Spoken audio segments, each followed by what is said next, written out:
First of all, I would like to thank you very much for a wonderful concert.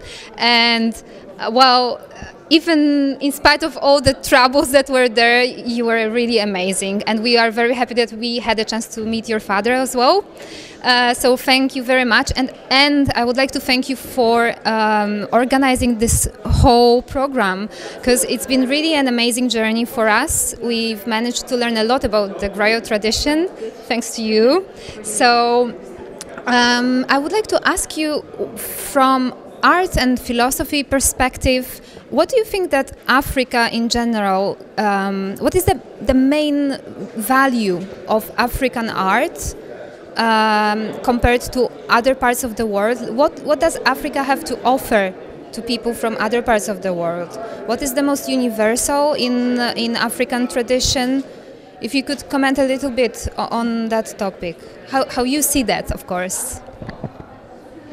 That is, I probably need like about a month to go and research that question to answer it fully. But in many ways, I kind of think that what this has taught many people is how much traditions have in common around the world. So it actually, for me, it's probably the opposite of what you said. I mean, I think sort of drawing on the traditions, some of the ancient traditions that we have still in parts of Africa, and those that come from parts of the world, in other parts of the world, who also have similar traditions, I think it teaches us how much we have in common, you know. So I think that's probably where I would start. And obviously, you know, the griot tradition is one out of thousands and millions of different cultures that I know nothing about in other parts of Africa. So obviously I can only speak for the tradition in a few countries in West Africa. And I think what it perhaps could teach more so than just generally the sort of Europe in general, is more so to cultures who perhaps have lost touch with their traditions. I think those are the cultures that perhaps would benefit mostly from experiencing this kind of music, this kind of art, and it would perhaps show people the importance of tradition and the importance of retaining our heritage in order to sustain our identity today. I think that's probably what it teaches us mostly. And how do you see the future of the griot tradition? In bright colors? Of course I do, yeah. I mean, it's come this far, it's come 7 centuries, why change, you know? Obviously we have the pressures of globalization nowadays, which is something new that hasn't been sort of around over the past 7 centuries. So that's a new change that we have to adapt to, and I think although there's that thing of trying to find a balance, trying to find a position for an old tradition within a very new society that's taking on so many different influences from different parts of the world, I think that it will overcome that challenge, and I see that countries are doing it. Tonight you'll see a perfect example, Balakoyate, you know, how he's bridging the gap seamlessly between culture and modernity and without any trouble at all. And I think those are things and examples of how we can see such a bright future for the tradition. It will continue to evolve and continue to adapt to what's necessary today. I know that you're teaching people in the UK. Are there many Europeans interested in learning how to play kora, and how is it working within Gambia? Is there more people outside Gambia who wish to learn? Yeah, I think it's an interesting one because there are a lot of people in Europe who are very interested in the tradition. There's amazing artists like Tumani and so on who are spreading the word of the tradition far and wide around the world. And with that comes the growing interest amongst people to try and learn some of these instruments. And so there is a massively growing community in the international world, from Korea to, you know, sort of Japan to Europe and Ireland, that people want to learn this instrument. So that's definitely something which is taking root. But also in Africa, I think there are many opportunities for people to learn, but I think there still tends to be more acceptance for outsiders to take up the tradition than non-griots who are Africans. That's still an interesting dichotomy, yeah. Wow.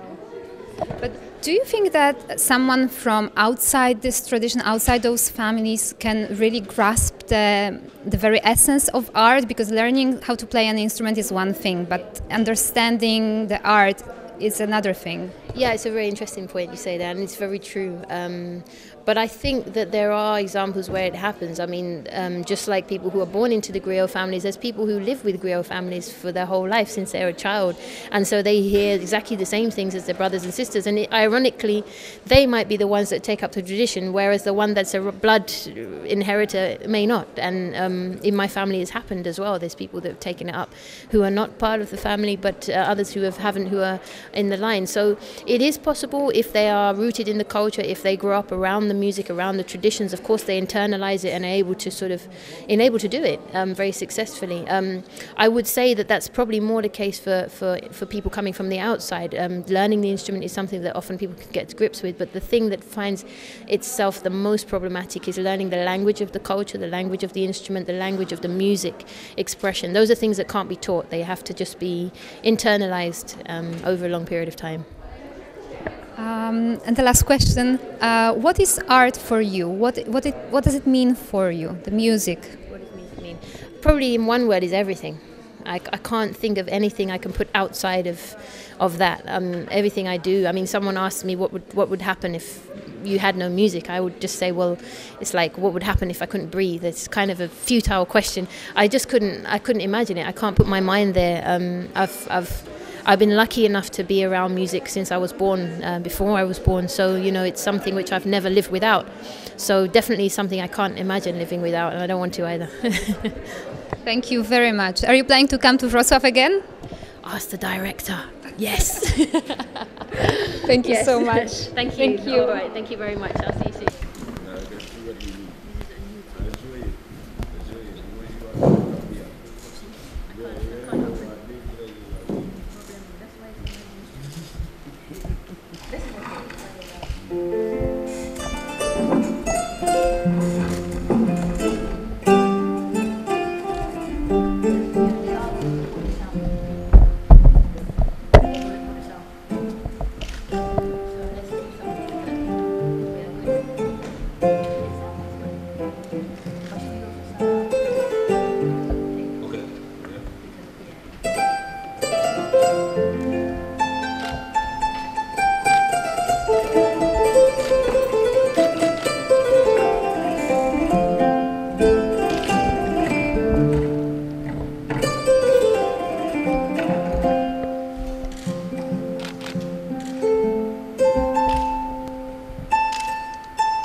you.